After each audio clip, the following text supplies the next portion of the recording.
Welcome to part 13. Let's get back into it. Silva can attack humans or even attack Dragonkin if she is too mad or pissed off. Mershark Dragonkin are known to be too aggressive. Before the Mershark Dragonkin were killed off, they all in total had killed 300 Dragonkin. Silva can survive on land for 30 minutes before her scales dehydrate. She likes to swim in lakes and ponds when she was let free. She sometimes lures hunters into lakes to kill them. She can't go into the ocean because since she is albino, she can be easily seen, so she could be eaten by a sea creature easily. In the list of a scroll of water dragonkin types, Mershark Dragonkin aren't on the list because they are almost extinct. Silva, remember, is the last pure Mershark Dragonkin on Soulcaveris. Silva has glow-in-the-dark designs along her flank. Her scales are thinner than a regular water dragonkin scales.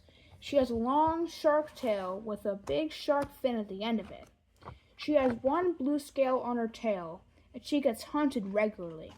So she has arrow marks and scratches along her tail and flank. Her talons are sharp and her teeth are dull, so she can't tear into meat well. That is why she is very thin. She is often scared of other dragonkin, even when they are gentle and kind. She is traumatized of hunters and gets scared when anyone with a weapon approaches her. Since hunters hunted her, they ruined her vocal cords. So when they fought her, so she can mimic anyone's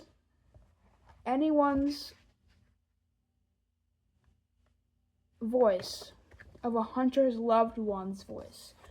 Silva also has very fast reflexes, but even though she can be aggressive, she is great friends with Inferno Durgonarium.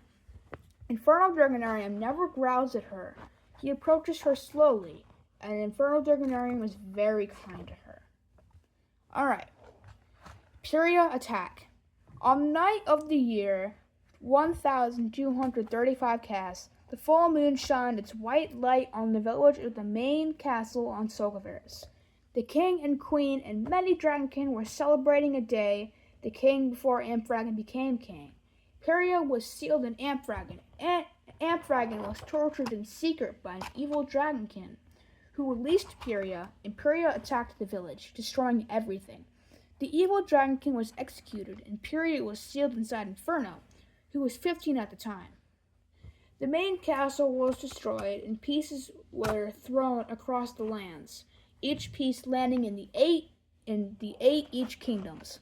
Those pieces became the temples, main buildings of the 8 lands of Soulcaveris.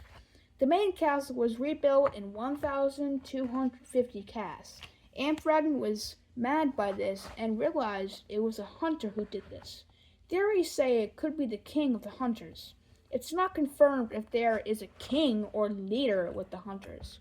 Dragonkin have captured hunters and tried to force information out of them, but the hunters never budge. Ampdragon hopes that one day he can overpower the hunters without becoming a king who became a monster. Alright, here is Silva's profile. Age, 15. Gender, female. Personality, kind, but evil. Weapon, none. Element, fire and water. Last name, none. Here is her wing, and here is her tail, and here is her Durgonarium. Mershark Dragonkin. Mershark Dragonkin were a threat to the Dragonkin society. The current year right now is 1300 Cass. Remember, Inferno Durgonarium wrote this. And the Mershark Dragonkin lived on Soulcaveris 280 years ago. That was in 1020 Cass.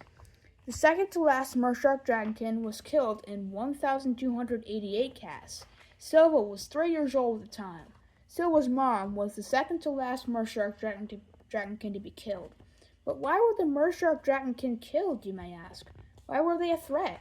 Well, they were very aggressive to other Dragonkin and were cannibals. They hunted other Dragonkin, and since hunters are already hunting Dragonkin, it's a big risk, and gave the hunters the higher ground. When all the Mershark Dragonkin except Silva were killed, the amount of Dragonkin dying went down a bit. killed that type by freezing them to death, removing the air around them, or keeping them on land until they died. It might seem cruel at first, but it had to be done to give Sulcaverus a chance to survive the Eightfold War. Mershark Dragonkin were one of the first Dragonkin on Sulcaverus, along with the Lava Dragonkin, Polar Dragonkin, Earth Dragonkin, Comet Dragonkin, Oasis Dragonkin, and Sky Dragonkin. The first Dragonkin. The first ever Dragonkin except Sulcaverus the Sage were the first 8 elemental Dragonkin to arrive on Sulcaverus. They made up the 8 main elements that work together to keep the elements balanced. The first types created the 8 kingdoms and the 8 gems, and the main castle in the middle. The first Fire Dragonkin type was muscular and was a great builder, and was called the Builderkin of the North. The first Water Dragonkin type was thin and able to slide through small spaces, so they were named the Slithery Snake of the South. The first Nature Dragonkin could make vines shoot from the ground to make walls or protect kingdoms, so they were named the Jaw of Thorns of the West. The first Air Dragonkin was able to remove air like a vacuum in a small space of air and cause storms, so they were called the Eye of the Stormkin of the East. The first Lightning Dragonkin can summon lightning and had very good eyesight, able to see things from far away, so they were called the Eyes of the Hawks of the Northwest. The first Darkness Dragonkin could blend into the night to quietly kill threats and had beautiful wings, so they were called the Owl Shadow Wing of the Northeast. The first Sand Dragonkin wasn't too special, but could cause dust storms and summon large dune worms, so they were called the Sand Demon of the Southwest. The first Snow Dragonkin could cause blizzards and freeze enemies, so they were called the Snowsphere of the Southeast. These 8 Dragonkin created Sulcaverus and learned a duplication spell to duplicate and breed to make many types of Dragonkin inhabit Sulcaverus. In 59 casts, the first hunters arrived by boat, and more kept coming. When the hunters saw that Dragonkin could be a good meal, they started hunting Dragonkin in 100 casts. Then the war started, and chaos started ever since. We're going to stop there because we're out of time. I hope you can listen to part 14.